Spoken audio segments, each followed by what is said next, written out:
પ્રમેય રત્ન સંગ્રહમાં સૌથી પ્રથમ એનું પ્રકરણ પ્રપંચ વિવેક એ આપણે વિચાર કરવાનું શરૂ કર્યું હતું. મને એમ છે કે 24-25 પૃષ્ઠ સુધી આપણે પહોંચ્યા છીએ. તો પ્રપંચ એટલે જગત. પંચ શબ્દનો અર્થ છે પાંચ, એટલે પૃથ્વી, જલ, તેજ, વાયુ, આકાશ, જે મહાભૂતો કહેવાય છે.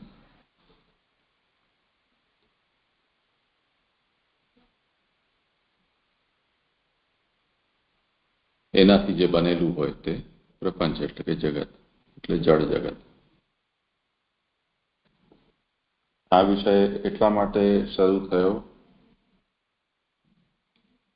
કે આપણી જે અનુભૂતિ છે વિષયોની, એમાં કેટલીક વસ્તુઓ પ્રત્યક્ષ છે, કેટલીક પરોક્ષ છે.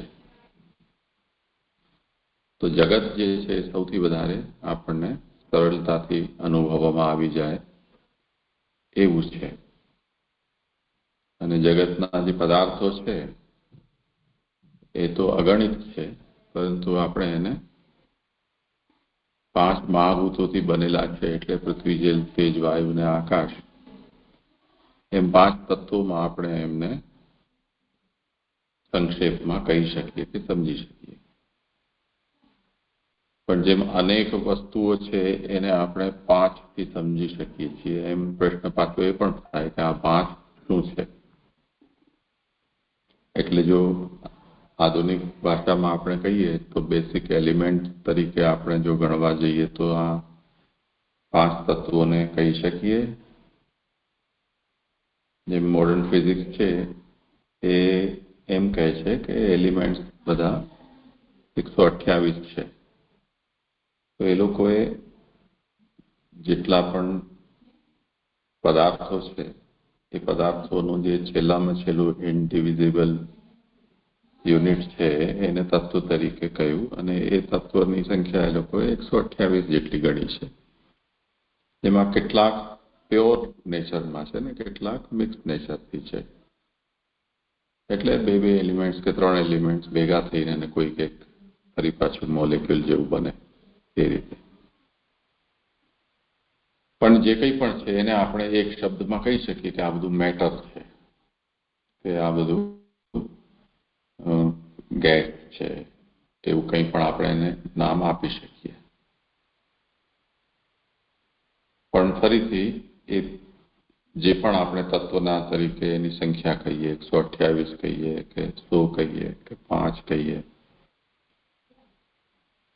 એનું પણ ફરી પાછું કોઈ બીજું તાત્વિક સ્વરૂપ હોઈ શકે કે નહીં. તો એના સંબંધમાં આપણે ત્યાં એમ કહેવામાં આવ્યું છે કે આ બધું સત છે. એટલે જેના માટે આપણે અસ્તિ, છે, હે, ઇઝ આવા શબ્દનો પ્રયોગ કરીએ છીએ, એ કોઈક ને કોઈક વસ્તુની સત્તા એટલે એક્ઝિસ્ટન્સ આપણને સમજાવે છે. તો એ જે એક્ઝિસ્ટન્સ છે કે સત છે એ શું છે? તો આપણે એમ ઉપનિષદ વેદ આપણા એમ કહે છે કે બ્રહ્મ સચ્ચિદાનંદ સ્વરૂપ છે, એટલે કોઈ પણ વસ્તુ છે એનું મૂળ રૂપ બ્રહ્મ છે. હવે બ્રહ્મ સતરૂપ પણ છે, બ્રહ્મચિત્ત પણ છે, આનંદ પણ છે.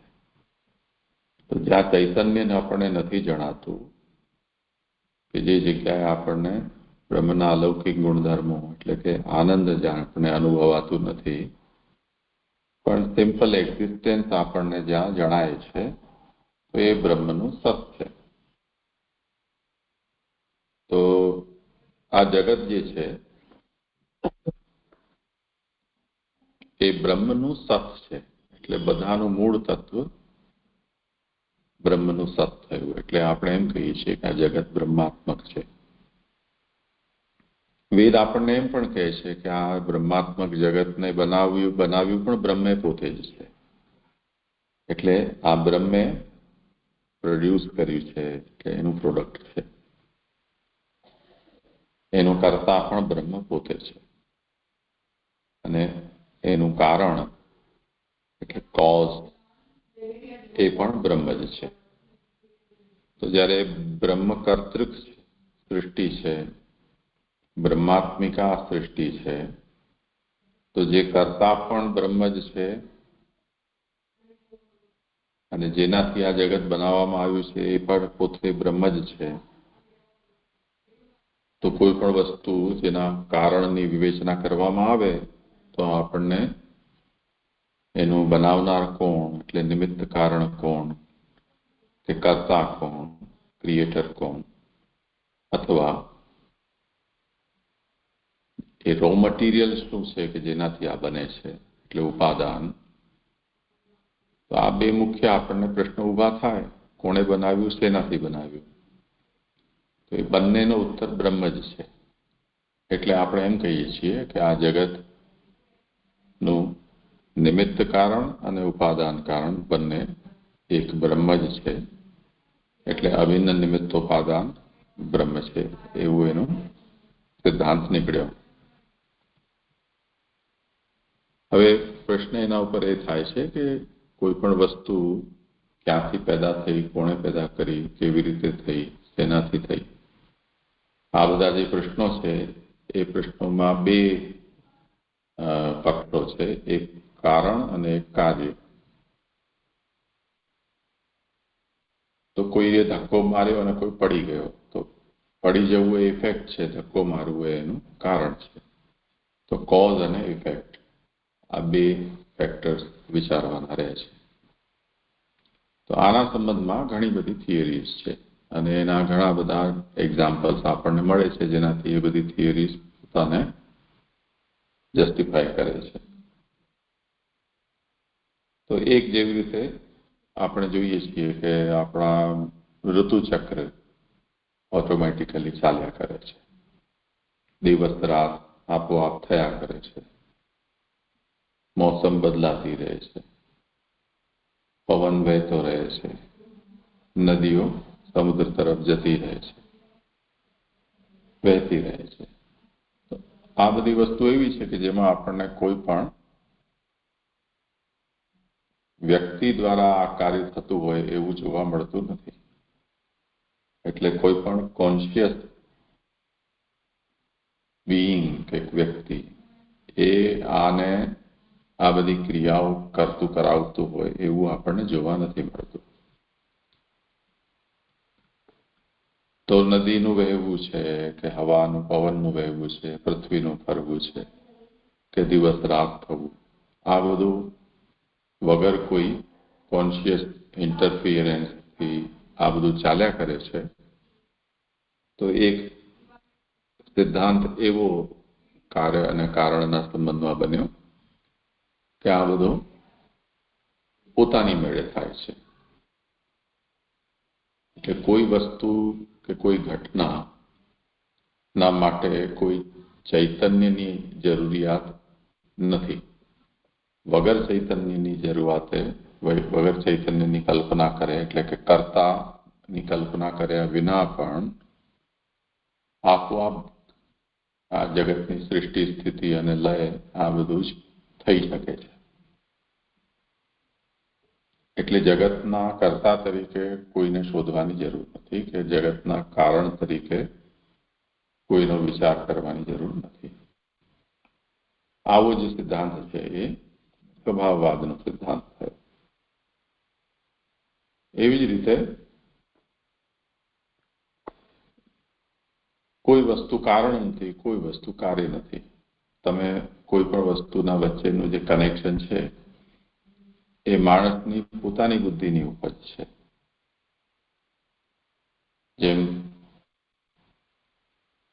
એક વિદ્યાર્થી સ્કૂલ જઈ રહ્યો છે, એ જ સમયે કોઈ દૂધવાળો દૂધ આપવા આવી રહ્યો છે, એ જ સમયે નગરપાલિકાના સફાઈ કામદારો ત્યાં સફાઈ કરી રહ્યા છે, તે જ સમયે કોઈ ગાય નદી ત્યાં તમારા અવાડામાં પાણી પીવા આવી રહી છે, કે કોઈ કૂતરો ભસી રહ્યો છે, તો કોઈ દુકાન ખોલી રહ્યું છે. તો આ બધા જ જે ક્રિયાઓ કરનારાઓ છે એ બધા સ્વતંત્ર રીતે પોતપોતાનું કામ કરી રહ્યા છે. એમાં એકબીજાની સાથે એમને કોઈ કનેક્શન નથી. પણ ત્રીજી વ્યક્તિ કોઈ જોઈ રહ્યું હોય એમને આ બધી એક જ સમયે થતી ક્રિયાઓ જોઈને એમ લાગે કે આના કારણે આના કારણે થઈ રહ્યું છે. તો ખરેખર કોઈ કોઈનું કારણ નથી, કોઈ કોઈનું કાર્ય નથી. બધા જ ઇન્ડિપેન્ડન્ટ છે અને કોઈ વસ્તુ કોઈનું કારણ છે કે કોઈ વસ્તુ કોઈનું કાર્ય છે એ માત્ર આપણા મનુષ્યની બુદ્ધિની કલ્પના માત્ર છે. ઠીક એવો વિચાર પણ આમાં આવ્યો અને એના પોષક એના પ્રમાણો મળી શકે કે જેમ દૂધવાળાને પૂછો કે ભાઈ હું સ્કૂલ જાઉં છું ત્યારે જ તું કેમ આવે છે,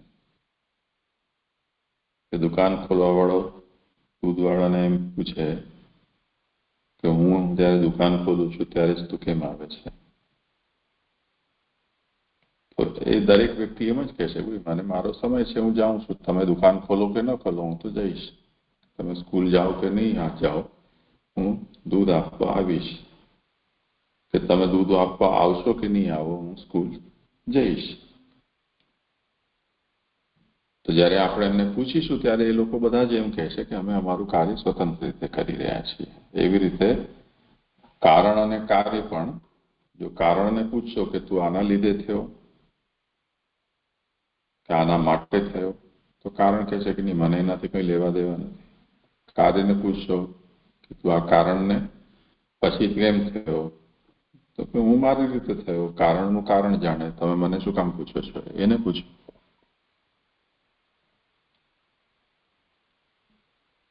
તો એક આવો વિચાર છે. પણ ફરી પાછો બીજી તરફ એવા વિચારો છે કે જે આપણને એમ સમજાવે છે કે કંઈક ને કંઈક કનેક્શન વગર બધી જ ઘટનાઓની આપણે વ્યાખ્યા કરી શકતા નથી. એટલે જે પણ પરિણામ આવી રહ્યા છે, જે કાર્ય પેદા થઈ રહ્યું છે એના પાછળ કંઈક ને કંઈક તો કારણ માનવું જ પડશે, નહીં તો આકસ્મિકતા થઈ જાય. એટલે એક્સિડેન્ટલ બધી વસ્તુઓ તો ન થઈ શકે. પણ એમાં કોઈ એક ચોક્કસ વસ્તુને કારણ માનવા કરતા કારણની લાંબી શૃંખલા છે, એમાં કોઈ છેલ્લું આપણને દેખાઈ ગયું એને આપણે કારણ માની લીધું અને બધો યશ આપણે એને જ આપીએ કે નહીં આના કારણે જ બધું થયું છે, તો એવું આપણે ન કહી શકીએ.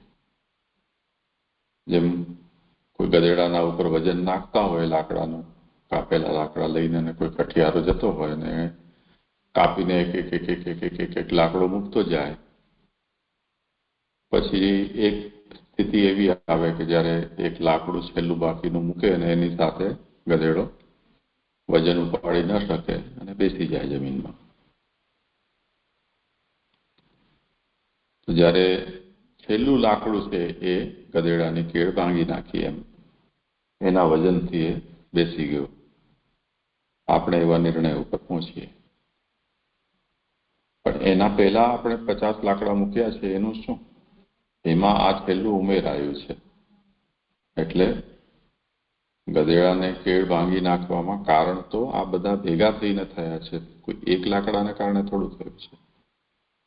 એટલે પ્રતીતિ સમુત્પાદવાદ આવીને આપણને એમ કહે છે કે એક પછી એક આ બધી કારણની શૃંખલા છે.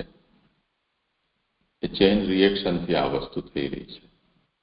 એટલે જે કોઈ પણ વસ્તુ છે એની ઉત્પત્તિ એ કોઈકના ઉપર નિર્ભર છે, એટલે ડિપેન્ડન્ટ ઓરિજિનેશન હોય છે, એવું પ્રતીતિ સમુત્પાદવાદ આપણને સમજાવે છે. એટલે એક કારણ બીજા ઉપર આશ્રિત છે, બીજું ત્રીજા ઉપર છે, ત્રીજું ચોથા ઉપર છે, એવી રીતે. જેમ લાઇનસર સાયકલો ઊભી હોય, તમે સ્કૂલમાં જોતા હશો કે એમાં કોઈ એક વ્યક્તિએ એ સાયકલને ટલ્લો લાગી ગયો અને પડે તો એના પછી બધી સાયકલો ધડાધડ થપ્પી થઈને પડી જાય. તો આ પ્રતીતિ સમુત્પાદનું ઉદાહરણ છે. કેટલીક વસ્તુઓ છે એ સંઘાતની વ્યાખ્યા કરે છે કે ઘણા બધા કારણો એવા હોય છે કે જેમાં કોઈ એક કે બે વસ્તુથી નહીં પણ ઘણી બધી વસ્તુઓ ભેગી થઈને પરિણામને પેદા કરતી હોય છે. એટલે સંઘાતવાદ એમ કહે છે કે જેટલા પણ કારણો છે એ બધા સંઘાતને કારણે થાય છે. તો સંઘાતનો મતલબ એ છે કે તમે વજનવાળી વસ્તુ છે તમે એકલા ન ઉપાડી શકો, પણ 4 જણા હો તો ઉપડી જાય. તો એ 4 જણાનું ભેગું થઈ જવું આપણને એમ લાગે છે કે આ કંઈક નવું કાર્ય થયું. તો સંઘાતવાદ એમ કહે છે કે કોઈ એકને કારણ માની ન શકાય, પણ અનેક કારણો ભેગા થઈને કોઈ એક કાર્ય પેદા થાય છે. એટલે ખરેખર એક વસ્તુને કારણ માનવું એ ઠીક નથી.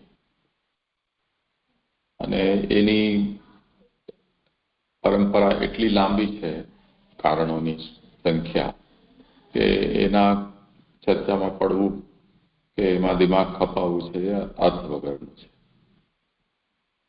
એટલે આપણને એમ કહીએ કે ભાઈ આ ઘરેણું કોને બનાવ્યું, તો આપણે એમ કહીએ આ ફલાણા સોનીએ બનાવ્યું. ખાલી સોની થોડું ઘરેણું બનાવી શકે. સોની માટે સોનું જોઈએ, એને વેચવા માટે દુકાન જોઈએ, એના હથિયારો જોઈએ. ચલો એટલું પણ છે, પણ માની લો કે સોનીનો બાપે એને પેદા જ ન કર્યો હોત તો ઘરેણું થોડું બની શક્યું હોત. તો એને બાપે જોઈએ, એની માએ જોઈએ. ફરી એ મા બાપ છે એ પોતે જો પેદા ન થયા હોત તો હવે એમની સૃષ્ટિના આરંભ સુધી શ્રૃંખલા ચાલશે. કે ભગવાને સૃષ્ટિ બનાવી જ ન હોત તો સોની પેદા પણ ન થયો.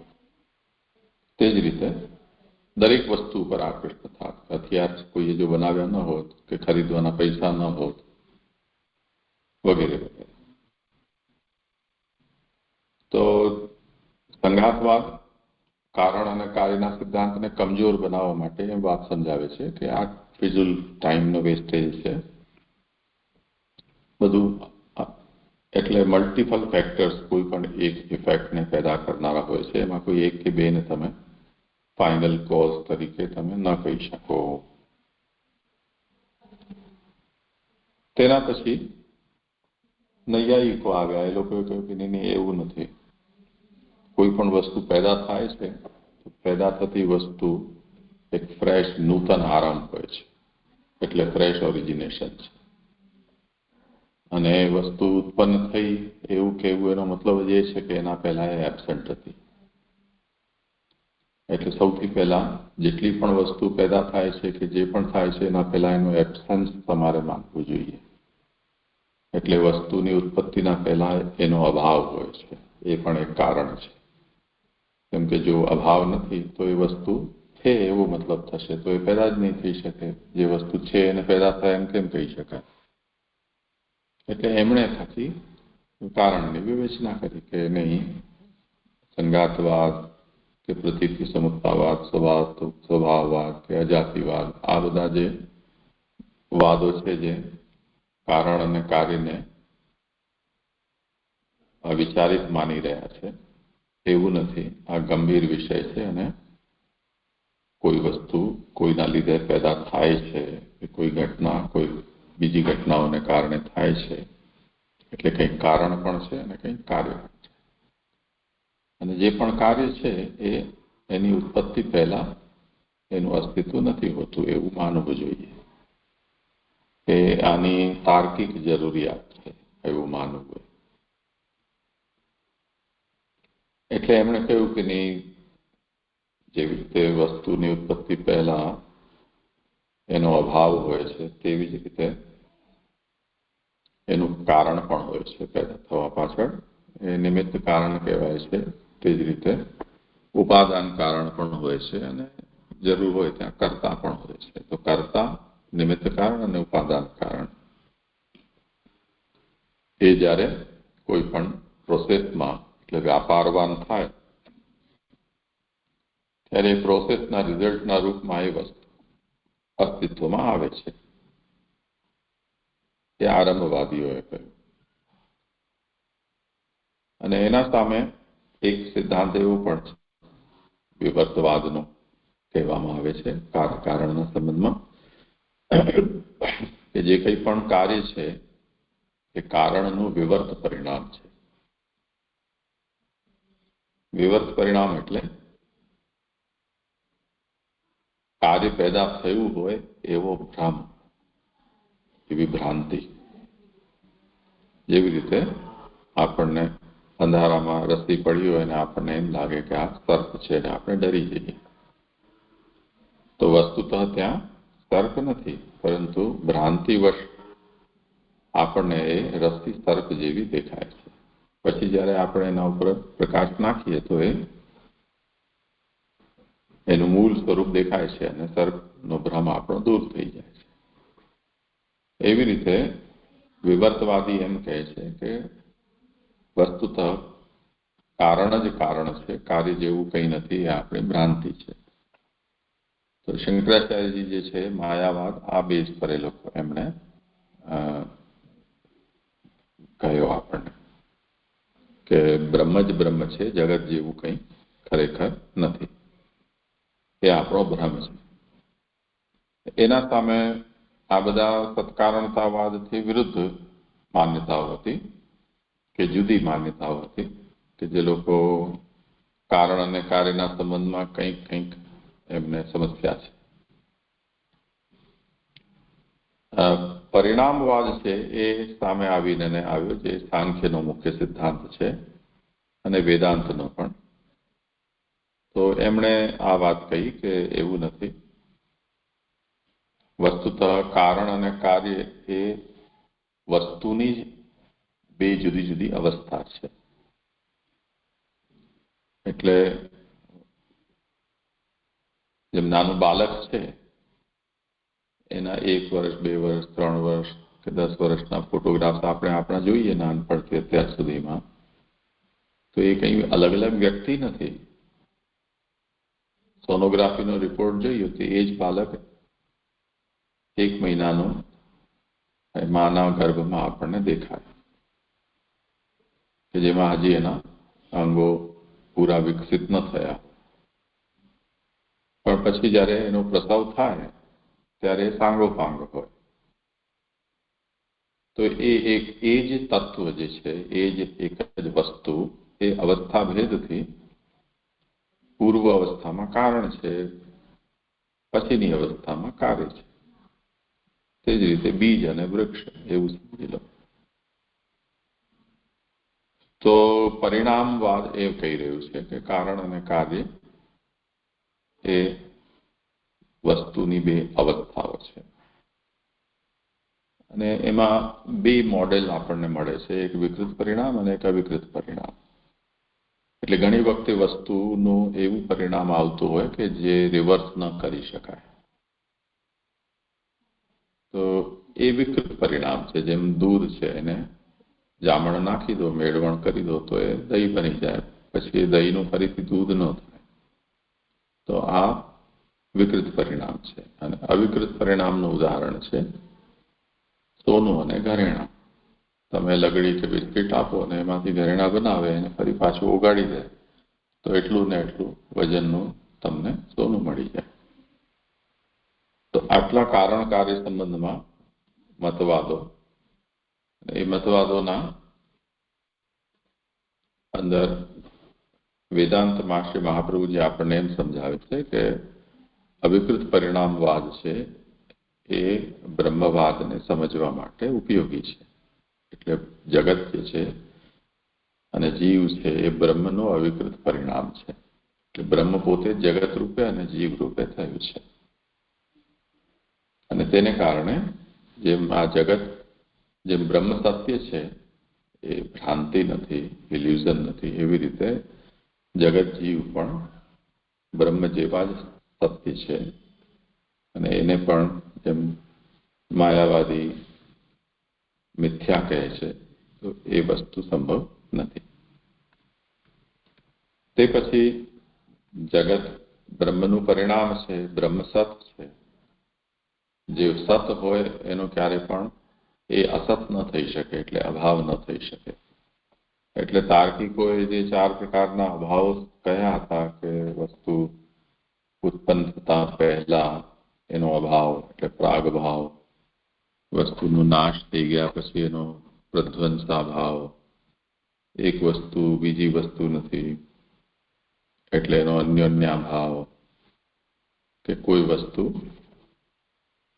એના સ્થાનના સંબંધમાં અહીંયા માટલું નથી કે અહીંયા વાઘની નથી એમ કહીને એનો જે અત્યંતાભાવ, એવી અભાવ જેવું ક્યારે પણ સંભવ નથી, કેમ કે બ્રહ્મ સત છે અને બ્રહ્મ સર્વ છે.